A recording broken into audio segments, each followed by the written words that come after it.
Hey everybody, Mark from Thrive Ministries here, just sending out a little extra video to our supporters, our prayer and financial supporters.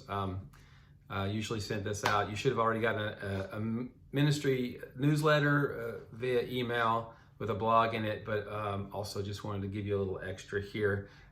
Just so you know, I'm wearing this shirt that was given to me in Liberia, and also there's a little hat that goes with it, but I'm not going there today. So just in case you're wondering what in the world I'm wearing, one of the greatest things of this trip is that I got to be with my son-in-law Evan. You know, we were there. I was in 4 weeks in this trip, 3 in Africa and 1 week in France. And the 3 weeks I was in Africa, I was with Evan the entire time. He met me at the airport, and so you can see him, and many of you have asked how he's doing, and so I'll just tell you, he's awesome. He's a man of faith. He's a man of positivity, but he's also hurting because, you know, emotionally, he's just not able to see his wife and child until he gets his visa, which is a waiting game, and there's no movement on that yet. It's just wait and see. Please continue to pray that there would be movement. We'd love to see that happen like yesterday, but he's doing well. It was a joy to minister together with him. We were mutually encouraged by each other, and we went the very first day to a place called Prom, and there's a twin city there called Ningo, and our friend Pastor Fred, which we just met, Pastor Fred Tay, he works with a Knoxville-based NGO called Feeding the Orphans, and they do a lot of orphans work. Here we're praying over a horn full of oil, getting ready to anoint the pastors and leaders there that day. They do orphan work, but they do way more than that. They do a lot of, I think, over 20 wells they've drilled. They've planted multiple churches. They do evangelism.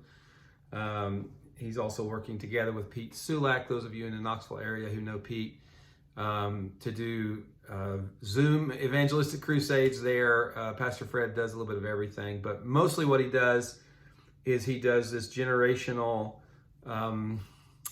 ministry, generational discipleship, and he really knows how to do discipleship, and it's a joy to see. One of the churches we were at, that was his Timothy, so to speak, his spiritual disciple started this church, and you can see there's a lot of young people there that are being discipled as well. They're doing real generational work, which was great. We were able to do a conference the next day under the trees on the property there, and there were 98 pastors and leaders that were part of that, and so this was such a joy to be able to be a part of this. He pulled a lot of people together, and I was able to minister to them and also to pray over them. We had everyone come up, everybody came up, and we prayed, anointed them with oil, and prayed for this growth in grace and growth in knowledge and growth in their ministry skills, but especially their growth in character under the guidance of the Holy Spirit. Here's a picture of Eben with some more of those leaders that are under the trees there. And we spent the biggest part of a day with those leaders, very hungry. They're all looking, they're all paying attention, and they're all taking notes.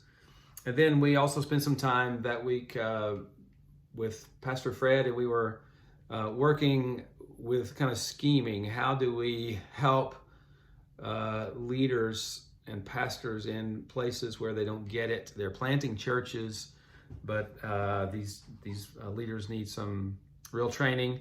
How can we use capstone materials perhaps to be able to do that? So we're scheming to be able to work in the future with these guys. While I was there also, we actually went back to Ghana, and I think I told the story in the newsletter about Prom and Ningo being a center for witchcraft, and it's a very difficult place for them to work. But we also, after ministry in the churches there, we also went back to Accra and met with some friends there. that I've known for many years and reestablished relationships. One of those was with IJM, International Justice Mission. These are people who work with specifically all kinds of justice issues, but human trafficking on the fishing boats in Lake Volta. And I've got a picture here, but I just realized I can't really show this picture to you because it can't go on social media. There's a group of probably 30 people in this room that I was doing a devotion with.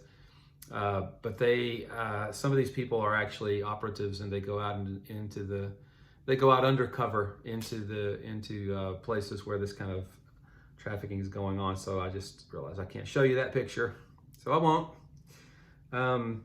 We also did another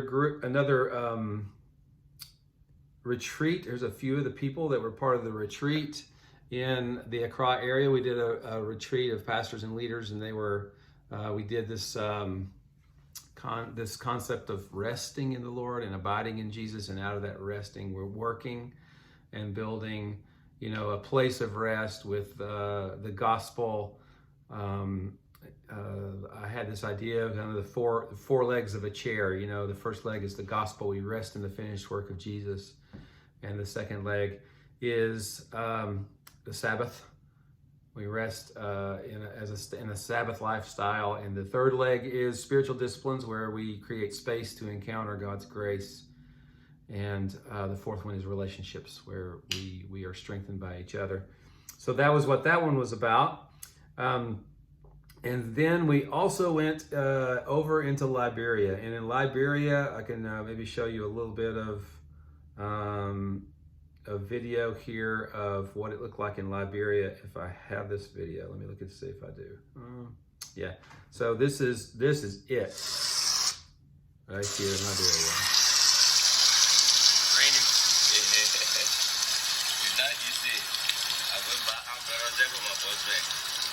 This is actually the place where we stayed. These are the suites that we stayed in. And it rained like this almost the whole time. It rained just like deluge. This is the rainy season there. And it rained, basically, I was only 3 places in that country. I was in the airport. I was in our little suites here, as you can see, which were not the best accommodations. I was also in the church, which was about 200 yards from this place. And the idea was that we could walk from here to the church, but it wasn't possible because it was raining like this. And they had to get a 4-wheel drive. It was flooding to even get us 200 yards to the church building. And they didn't have a 4-wheel drive, so it was a big mess. Liberia is I think the 8th poorest country in the world, and it's a real challenge there. They've been through 2 civil wars in the last generation. Hundreds of thousands of people have been killed in those civil wars. But there's work going on, and the gospel is going on there. And this is my friend, Pastor Amos Freeman, and his wife, Faith. And we are working together with them. They've been using capstone materials quite a while. I'll let you know what's on my shirt there in a second. They've been using these capstone materials, and I want to show you a picture of these students that graduated. Here are the graduates here. You can see them. There are 14 graduates. And I want to tell you, these men and women have gone through, this is about a 2-year program. It took over 3 years, well over 3 years, because they started and then Ebola broke out. And then that was finished. They started back up and COVID broke out, and then that was finished, and then they started again, and then they lost their building that they were meeting in, that they raised the money, which is very hard to do, and built. They lost it in a legal battle, and they had to build this temporary building, which we were in here. And so you can kind of see that this is the building we were in, and this is the people who came for that graduation ceremony.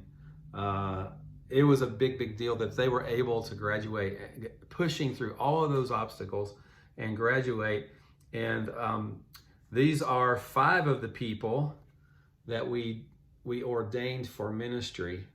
And a lot of these people that have gone through this capstone material, well, all of them took a pledge to take what they've been given and give it out. And so they're going to be multiplying this capstone material sometimes in places where are very rural areas that have oftentimes no electricity there now, and no Wi-Fi, so they can't use the website material because of those reasons, but they can go there in person and they can teach the material, and so that's what they're going to be doing. So it's such a joy. And one of the parts of the celebration area is that they play loud music, they dance around in circles, and they pin everyone, and they put these little pins on, and the pins are like these little pieces of paper that are like flowers, ribbons, candy, even Liberian dollars. And so that's also what so they also pinned me and Evan as well. So that was part of the situation there. So Liberia was very rainy. It was very difficult. The places we stayed it was quite difficult.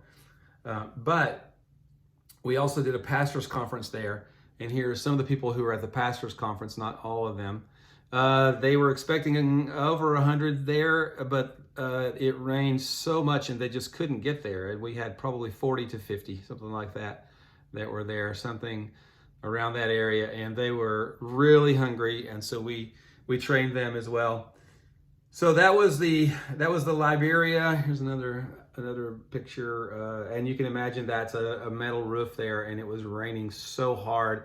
And if I had not had a PA system, there's no way anybody could have heard me, and I had to really almost yell anyway through the PA system because it was raining so hard on that roof.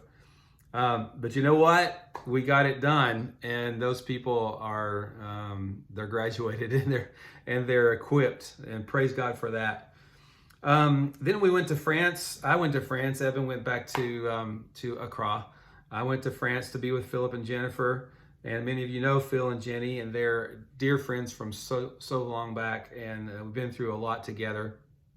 And there, a lot of that week was the de-Africanization of me, I think, because coming from dysfunction and things never happening on time and those kind of things into a Western city or area, Western country that's kind of mostly functional. It was really good. And of course, Philip and Jennifer are just incredible hosts, and they fed me so well, and their friendship and the time we spent together. Philip and I schemed most of the week on how to train pastors, how to use the Strengths Finder tool to go deeper with training teams and transitioning teams from a lot of the churches that we're working with would like to go from a traditional kind of one pastor model to a team leadership model. So we talked about that. So we did a lot of scheming and a lot of strategy. We also ministered in churches in the Paris region and also out in Normandy. It was like we were in Normandy for about like a half a day, train ride out, ministry there, and train ride back, basically. This is a map of France, and Philip is a part of a federation of churches, and all of those places there are churches there. They have dozens, scores of churches all over France, and Philip is a part of helping grow leaders and grow the next generation of leaders in those churches. The Tour de France was going on while I was there, and Philip and I actually took a bike ride along the Seine River. We called it the Tour de Frog, which is about what it was. But it was good to get a little bit of exercise there. And this is a picture of the group. Philip and Jennifer are there, but there's a group of leaders just outside of their city. The city they live in is Carrière-sur-Seine, and these are the leaders at the church that Philip attends, and Jennifer, and they're with this team. We did a little backyard thing. Actually, one of the pastors here, over here on this side in the white there, he is a jazz guitarist, and so he and I did some jazz guitar in the backyard there. My jazz chops need work really badly, but it was fun. And it was great to be with these people that I think we're going to be able to build with in the future. And one more kind of fun thing, I did 4 coffee with Marks while I was on this trip, which you'll see later on in the year probably. But 3 of them were on the subject of lament and grief and how to handle the emotions of grief. And one of them was with Philip. It was my first coffee with Mark I've ever done with someone, a special guest. And Philip is the natural special guest because he's the one that actually got me into coffee years ago. He's the one that started all this thing. But just a couple of, this is the still shot for the coffee with Mark in Africa. And this is one of the coffee with Marks in France. So it's going to be a lot of fun. And then here's another one in the mayor's garden there in Carrier-sur-Seine. So it was a joy to be able to be in those places. It was a difficult trip in a lot of ways. The first few weeks were, and so I want to thank you so much for the prayers, because your prayers literally sustain us when we're on these trips. I mean, it's we feel the strength. We feel the strength that's not really our strength, especially when we're traveling and then we have to get up and do 3 hours of training or whatever. And there's just there's a spiritual adrenaline and a carrying in the spirit that happens. And so grateful to you. You are a part of this ministry. You're doing this as much as I'm doing this. And I recognize that, and I thank you so much for that. And the next trip that is planned is to East Africa, which will be Tanzania and Kenya. And that will be in September. And I will definitely send you out a newsletter before that trip with some prayer points. But thank you so much for your part. It makes it happen. And by the grace of God, we really are able to multiply healthy leaders in these places. So thanks so much. Bless you.